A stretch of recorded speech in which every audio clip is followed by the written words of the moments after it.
আমি ঝঞ্ঝা, আমি ভিটিয়ে ধরিত্রীর পরবীর, আমি চির উন্নতশীল। শরীফ ওসমান হাদির এই কণ্ঠ থেমে গেছে।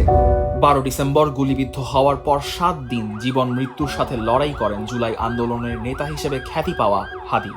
তার জীবন মৃত্যুর লড়াইয়ের মাঝে সারা দেশে চলতে থাকে একের পর এক ঘটনা প্রবাহ। 12 ডিসেম্বর জুমার নামাজের পর ঢাকার পুরানো পল্টনের বক্স কালভার্ট রোডে একটি চলন্ত রিকশায় ছিলেন ওসমান হাদি। তাকে অনুসরণ করা একটি মোটরসাইকেল থেকে তাকে উদ্দেশ্য করে গুলি করা হয়। ওসমান হাদিকে দ্রুত ঢাকা মেডিকেল কলেজ হাসপাতালে নিয়ে করা হয় প্রাথমিক অস্ত্রোপচার। গুলিটি ওসমান হাদির কানের ডান পাশ দিয়ে ঢুকে মাথার বাঁ পাশ দিয়ে বেরিয়ে যায়। উন্নত চিকিৎসার জন্য রাত 8টার দিকে তাকে নেওয়া হয় রাজধানীর এভার কেয়ার হাসপাতালে। 13 ডিসেম্বর ঢাকা মহানগর পুলিশ জানায় ওসমান হাদিকে গুলির ঘটনায় সন্দেহভাজন একজনকে শনাক্ত করা গেছে।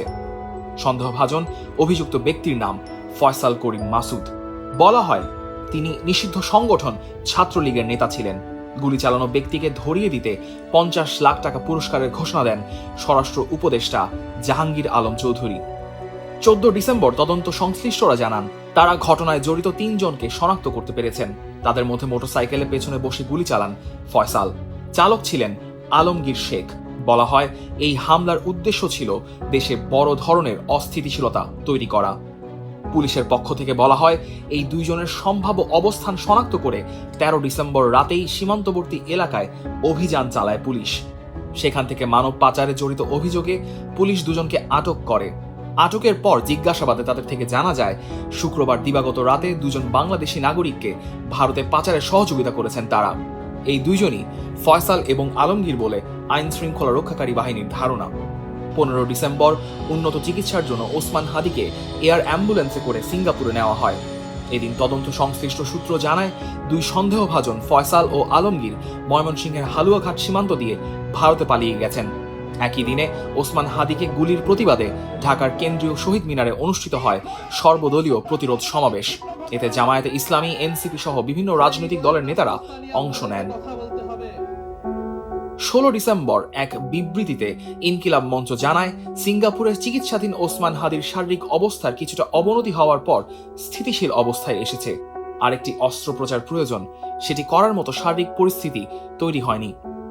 কিন্তু পরদিন 17 ডিসেম্বর প্রধান উপদেষ্টার প্রেস উইংয়ের এক বার্তায় বলা হয় সিঙ্গাপুরে চিকিৎসাধীন ওসমান হাদির শারীরিক অবস্থা অত্যন্ত সংকটাপন্ন। প্রধান উপদেষ্টা দেশবাসীকে শান্ত থাকার আহ্বান জানিয়ে হাদির জন্য দোয়া এবং প্রার্থনা করার অনুরোধ করেন। প্রধান উপদেষ্টার এই বার্তার পর 18 ডিসেম্বর সকাল থেকেই সারা দেশ জুড়ে ওসমান হাদিকে নিয়ে দেখা দেয় উদ্বেগ, উৎকণ্ঠা।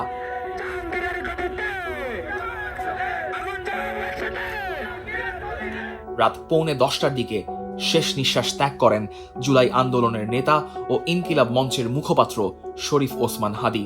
আর 20 ডিসেম্বর সংসদ ভবনের দক্ষিণ প্লাজায় জানাজা শেষে ঢাকা বিশ্ববিদ্যালয়ে জাতীয় কবি কাজী নজরুল ইসলামের কবরের পাশে ওসমান হাদিকে দাফন করা হয়।